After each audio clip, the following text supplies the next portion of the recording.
नमस्कार, मैं हूं शुभी मिश्र और आप देख रहे हैं जोहार झारखंड। और बुलेटिन की शुरुआत करते हैं जेपीएससी पीटी रिजल्ट में हुई गड़बड़ी के आरोप को लेकर। जेपीएससी के अभ्यर्थी लगातार आंदोलनरत हैं।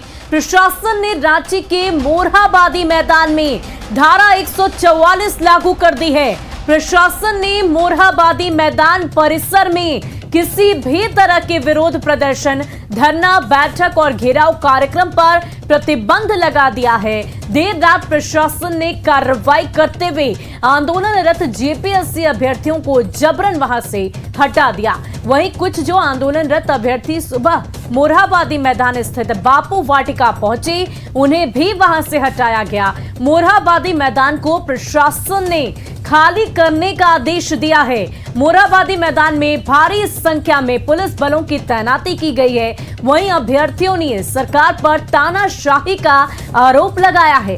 अभ्यर्थियों का कहना है कि वे अपने हक की मांग कर रहे हैं, लेकिन उन पर कार्रवाई की जा रही है। बड़ा सवाल है कि क्या जेपीएससी अभ्यर्थियों के आंदोलन से सरकार डर गई है?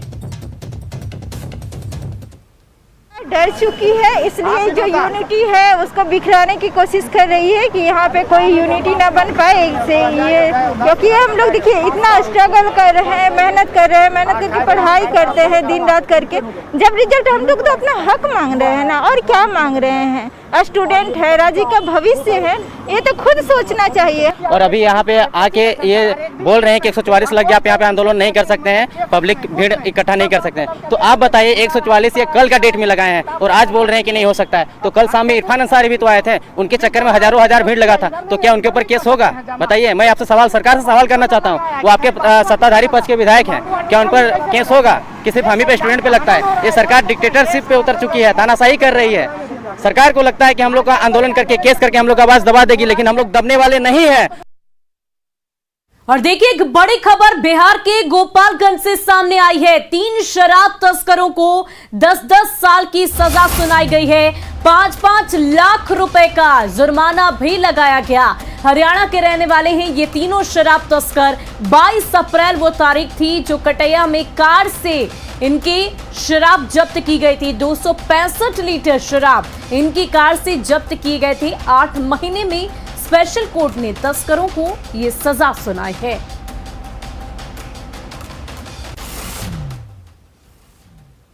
वहीं गढ़वा के बजियाहों में थाना इलाके में जंगल में आंगनबाड़ी सहायिका का शव मिलने से इलाके में सनसनी फैल गई। आंगनबाड़ी सहायिका पर पहले पत्थर से वार किया गया और फिर टांगी से वार कर निर्मम हत्या कर दी गई। शव के पास एक गमछा और टांगी भी बरामद किया गया। मृतका निर्मला कुंवर की सास का कहना है कि घर में पिछले 2-3 सालों से मेराल थाना इलाके की रामराज भुइयां का आना जाना लगा रहता था। पुलिस मामले की जांच में जुट गई है। पुलिस का दावा है कि जल्द इस पूरे मामले का खुलासा कर लिया जाएगा। क्या उनके साथ कोई आता जाता भी था यहाँ? नहीं। अच्छा, कहाँ का वो आदमी था? कौन गाँव?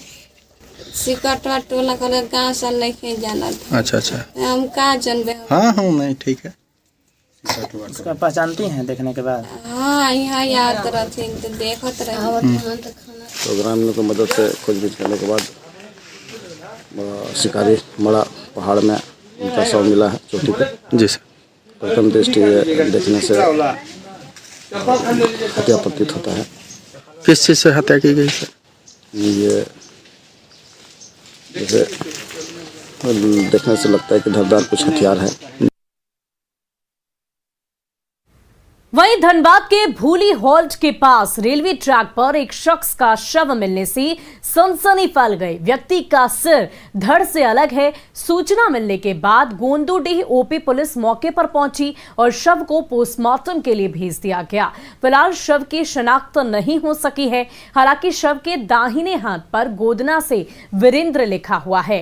फिलहाल पुलिस मामले की जांच पड़ताल में जुटी है। परिजनों तक जानकारी पहुंच सके, इसके लिए वायरलेस के जरिए सूचना दी गई है।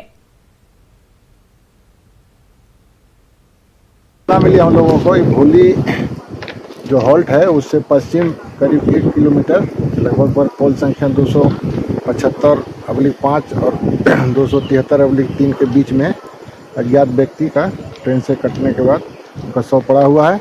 इसकी सूचना हम लोगों को मिला, उसके बाद हम लोग यहाँ पर आए, तहकीकात कर रहे हैं। और गिरिडीह जिले के देवरी प्रखंड के चतरो बाजार स्थित एक शोरूम में 4 जिलों के सेल टैक्स अफसरों ने छापेमारी की है। शोरूम में मौजूद स्टॉक सामान की कागजात इकट्ठे किए गए। बताया जा रहा है कि देर रात्रि तक छापेमारी चलती रही। इस छापेमारी में गिरिडीह, हजारीबाग, रामगढ़ और कोडरमा की सेल टैक्स अधिकारी शामिल रहे। हालांकि किसी भी अधिकारी ने इस पर कोई बयान नहीं दिया, लेकिन शोरूम के मालिक प्रदीप मोदी ने बताया कि 8 की संख्या में अफसर आए और हमारी दुकान में स्टॉक की जानकारी ली और उनसे संबंधित सभी कागजात जमा कर लिए गए। आपको बता दें कि लगातार शिव शंकर ट्रेडर्स के बारे में लोगों का कहना है कि सालाना करोड़ों रुपए का टैक्स चोरी किया जा रहा है। सबसे पहले तो हमारे पास उन्होंने स्टॉक का जानकारी ली कि आपके पास स्टॉक में क्या क्या है और स्टॉक का सारा पेपर लिया है जी। दूसरी बात है कि आपने नवंबर दिसंबर में क्या परचेज किए हैं वो जानकारी लिए, उसका पेपर लिया। फिर उन्होंने नवंबर दिसंबर का सेल का जानकारी लिए। वहीं लोहरदग्गा में आजसू के पूर्व विधायक कमल किशोर भगत का राजकीय सम्मान के साथ अंतिम संस्कार किया गया।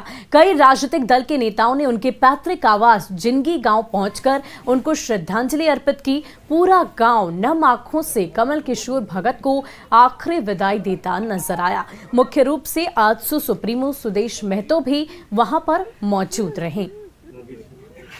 मेरी पार्टी का एक व्यक्तिगत क्षति है, क्षेत्र का व्यक्तिगत क्षति है, इस राज्य का क्षति है। हमने अपने संघर्ष के समय का साथी खो दिया।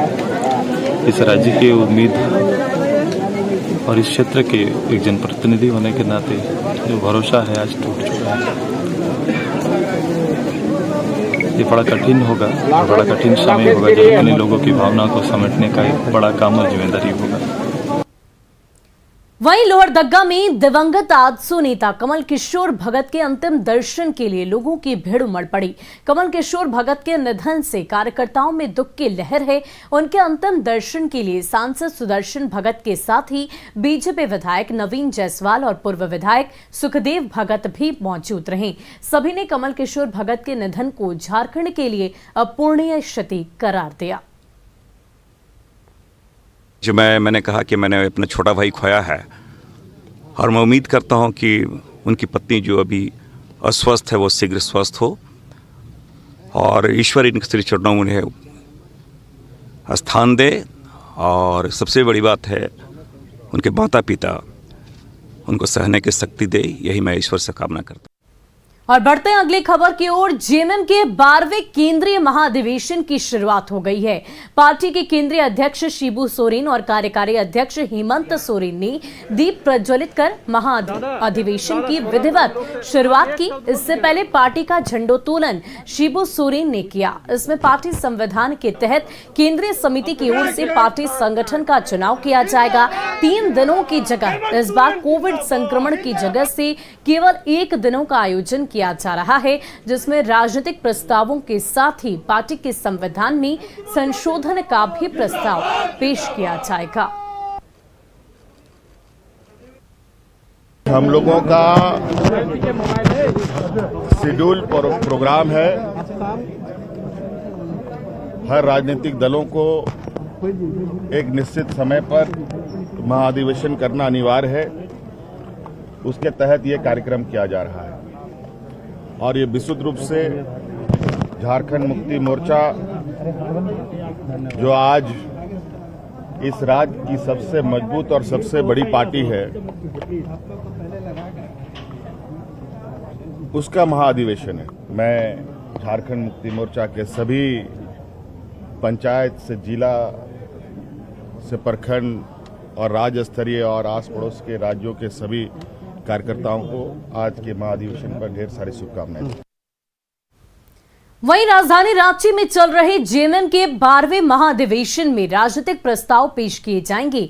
वहीं महाधिवेशन में पहुंचे जेएमएम विधायक स्टीफन मरांडी ने सीता सोरेन को अपनी बात पार्टी फोरम में रखने की नसीहत दी। साथ ही कहा कि फ्रंट में रहकर ही अपने फायदे के लिए अलग फ्रंट बनाना बिल्कुल गलत है और अगर सीता सोरेन कोई शिकायत है उन्हें तो उसे उचित स्थान पर रखें।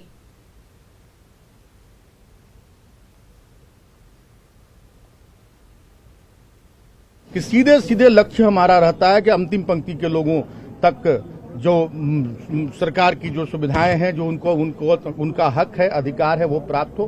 तो सबसे पहला हमारा मकसद यही होगा, सबसे पहला एजेंडा यही होगा। और बाकी जो सांगठनिक कार्य होते हैं, सांगठनिक जो व्यवस्था है, सभी वर्ग संगठनों का यहाँ पर उसका चुनाव किया जाएगा, हमारे केंद्रीय अध्यक्ष का चुनाव किया जाएगा, सारी जो भी संवैधानिक प्रक्रियाएं हैं उसको पूरी की जाएगी। सीता सोरेन अपने एमएलए हैं हम लोग के, तो उनको ट्वीट करने की हमको नहीं लगता है कि जरूरत समझते हैं। मिल बैठ के ये सब करना चाहिए। अपने फ्रंट में एक प्रॉपर फ्रंट होना चाहिए और उस फ्रंट से नहीं कह करके हम दूसरे फ्रंट में हम कहेंगे हम झारखंड मुक्ति मोर्चा के एमएलए हैं और अपना फ्रंट बना के हम बोल रहे हैं, तो उचित बात नहीं, ये उचित बात नहीं। फ्रंट तो बना ही दुर्गा सोरेन के नाम से। अरे वो सब फ्रंट मान लीजिए, फ्रंट विद इन फ्रंट अगर बनता है तो कोई बात नहीं है, लेकिन फ्रंट एकदम फ्रंट के लिए बने तो पार्टी हित में अच्छी नहीं है। और कोरोना के कम होते मामलों के बीच लोहरदगा में 6 कोरोना पॉजिटिव मिलने से हड़कंप मच गया है। लोहरदगा रेलवे स्टेशन पर जांच के दौरान 4 महिला और 2 पुरुष कोरोना संक्रमित पाए गए। इनमें रांची और गुमला के एक युवक शामिल हैं। वहीं लोहरदगा की 4 महिलाएं संक्रमित मिली हैं। इनमें से 1 युवक और 2 महिलाएं कोरोना के दोनों डोज ले चुके हैं। इसके बावजूद उन्हें कोरोना हुआ है। मरीजों की रिपोर्ट आने के बाद संबंधित जिलों के अधिकारियों को सूचित कर दिया गया है। सभी संक्रमित मरीजों को सदर अस्पताल के कोविड केयर में रखा गया है। इनमें से 1 महिला गर्भवती भी है जिसकी विशेष देखभाल की जा रही है। सभी मरीजों का सैंपल जीनोम टेस्टिंग के लिए भेजा गया है ताकि पता चल सके कि उनमें ओमिक्रॉन वेरिएंट के लक्षण हैं या नहीं। 6 पॉजिटिव केस कोरोना का पाए गए, जिसमें 1 गुमला का, 1 रांची का और 4 लोहरदगा प्रॉपर का, जिसमें लोहरदगा को प्रशासन को हमने सूचना दे दी है, रांची प्रशासन को भी हमने सूचना दे दिया है और डिटेल उनका भेज दिए हैं।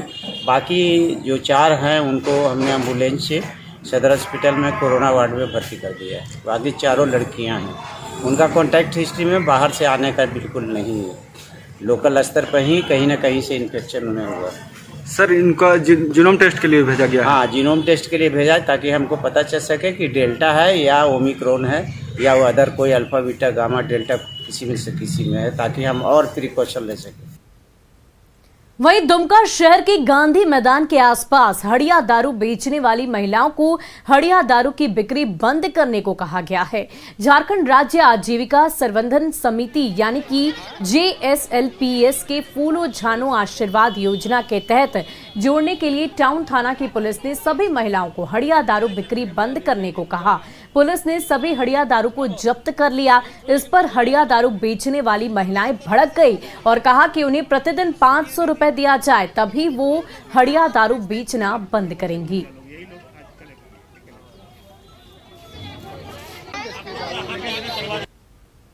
इन लोगों को बताया जा रहा है कि सरकार के द्वारा जो फूलो जानो आशीर्वाद योजना के तहत इन लोगों को एक रेस्पेक्टेड व्यवसाय करने के लिए इन लोगों को प्रोत्साहित किया जा रहा है। इसी क्रम में चूंकि ये लोग लगातार ये गांधी मैदान के आसपास में ये लोग हड़िया बेचते आ रहे हैं, तो इन लोगों को इसी क्रम में आज भी मना किया जा रहा है और साथ ही ये भी चेतावनी दी जा रही है कि नेक्स्ट टाइम अगर ये लोग करते हुए पकड़े जाएंगे तो इनको फिर दूसरी सजा भी दी जाएगी, जो नियमानुसार कानूनी हो सकती है वो दी जाएगी। और गिरिडीह के बेडोडी पंचायत में मुखिया के पति और परिवार के अन्य सदस्यों पर फर्जी हस्ताक्षर करने के आरोप लग रहे हैं। हाल ये है कि मुखिया के बदले उनके पति और बेटे हस्ताक्षर कर सरकारी योजनाओं को मंजूरी दे रहे हैं। ऐसे में पंचायती राज के तमाम कानूनों की जमकर धज्जियां उड़ाई जा रही है। देवरी प्रखंड के बेडोडीह पंचायत की मुखिया दुलारी देवी हैं, लेकिन मुखिया के पति अर्जुन महतो और उनके परिवार के सदस्यों की ओर से नकली हस्ताक्षर किया जा रहा है। साथ ही सरकारी योजनाओं की राशि की भी निकासी की जा रही है। यहाँ सरकार आपके द्वार के तहत आयोजित कार्यक्रम में इसकी बानगी भी देखने को मिली। लोगों ने प्रशासन से फर्जीवाड़े पर रोक लगाने की मांग की है।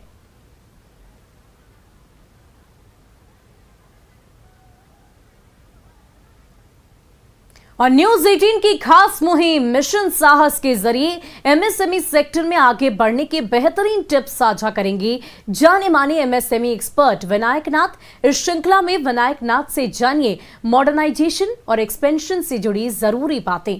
देखिए मिशन साहस में सिर्फ न्यूज 18 बिहार झारखंड पर।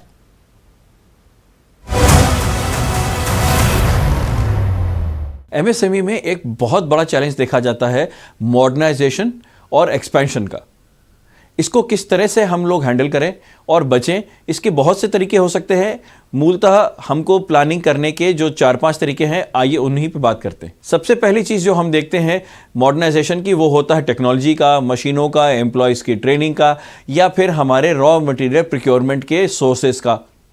इन सब को अगर हम अगले 3 साल के लिए ट्रेंड करें कि हमारी मार्केट इंडस्ट्री कहाँ जा रही है, हम जिस सेक्टर में काम कर रहे हैं उसकी नीड्स क्या हो रही हैं, उनके साथ क्या ज़रूरतें आ रही हैं, तो हम प्लान कर सकते हैं कि क्या क्या चीज़ें हमें अगले 3 साल में ज़रूरत होगी। उन सारी ज़रूरतों को रिसोर्स प्लानिंग करके हम इन मॉडर्नाइजेशन के टूल्स का उपयोग कर सकते हैं। इसके अलावा एक और चीज़ करने की ज़रूरत होती है, वो है क्रिटिकल रिसोर्स प्लानिंग।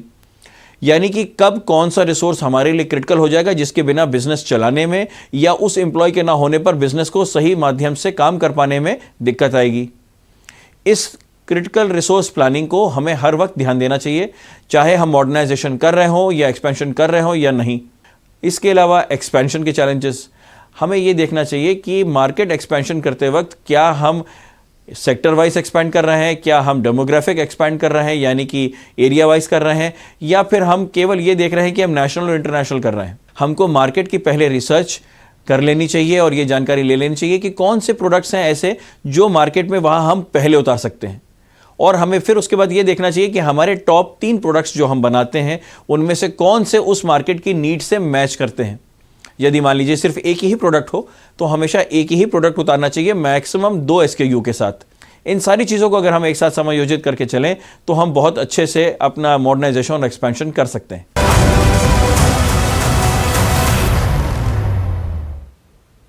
और फिलहाल के लिए इस बुलेटिन में इतना ही।